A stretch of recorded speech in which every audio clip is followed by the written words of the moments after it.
Hello everyone, আসসালামু আলাইকুম। আপনারা সকালে কেমন আছেন? আশা করছি সবাই অনেক বেশি ভালো আছেন। আলহামদুলিল্লাহ, আমিও অনেক ভালো আছি। আমি আজকে যাচ্ছি শিল্পচর্চা জয়নুল আবেদিন পার্ক, যাকে আমি ওইখানে যাওয়ার পর নাম দিয়েছি প্রেম আবেদিন পার্ক। তো চলুন গাইস, আজকে ভিডিওটি শুরু করা। জয়নুল আবেদিন পার্কে কেন যাচ্ছি, পার্কে গিয়ে কি দেখেছি, সবকিছু নিয়ে থাকছে আজকের এই ব্লগটি।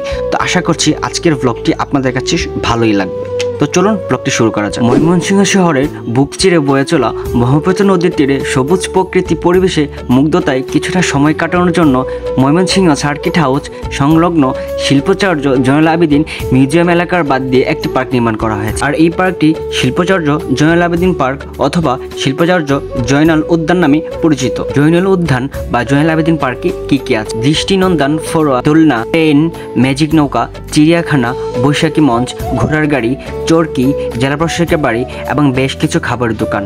আর আপনার প্রিয়তমাকে নিয়ে নদীতে ঘুরে বেড়ানোর জন্য রয়েছে সারি সারি নৌকা। যেহেতু আমার প্রিয়তমা নেই, তাই জন্য আমি নৌকা দিয়ে উঠছি না। আর হ্যাঁ গাইস, আপনারা যারা নৌকা নিয়ে ঘুরতে চান তারা অবশ্যই মাঝিদের সাথে ভাড়া নিয়ে ফুরাই নেবেন, আর অন্যথায় আপনাদের সাথে ক্যাচাল হতে পারে। তাই জন্য এই বিষয়টা মাথায় রাখবেন। যেখানে যান না কেন ঘোরাঘুরি করার জন্য বা টোরে, সবসময় কোনো গাড়ি রিজার্ভ, অটো, রিক্সা, সিএনজি যাই নেবেন না কেন, আগে ভাড়া ফুরাই। যেহেতু হঠাৎ করে চলে আসছে আর হাতে একদমই সময় ছিল না, তাই জন্য অনেক কিছু ঘুরে দেখতে পারিনি এবং আপনাদেরও দেখাতে পারিনি।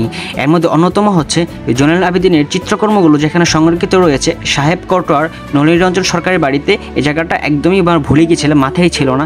তো ইনশাল্লাহ কথা দিচ্ছি নেক্সট টাইম যখন আসবো তখন এই পোড়া জয়নুল আবেদিনের সকল কিছু নিয়ে ব্লগ থাকবে এবং আপনাদেরকেও দেখাবো। ময়মনসিংহের আশেপাশে অথবা ঢাকা থেকে চাইলে আপনারা এই জয়নুল আবেদিন পার্কটি ভিজিট করতে পারেন। ঢাকা থেকে যে কোনো ময়মনসিংহগামী বাসে করে আপনারা প্রথমে নামতে হবে বাইপাস, এবং বাইপাস থেকে যে কোনো অটো বা রিক্সা করে আপনাদের জয়নুল আবেদিন পার্কে আসতে হবে।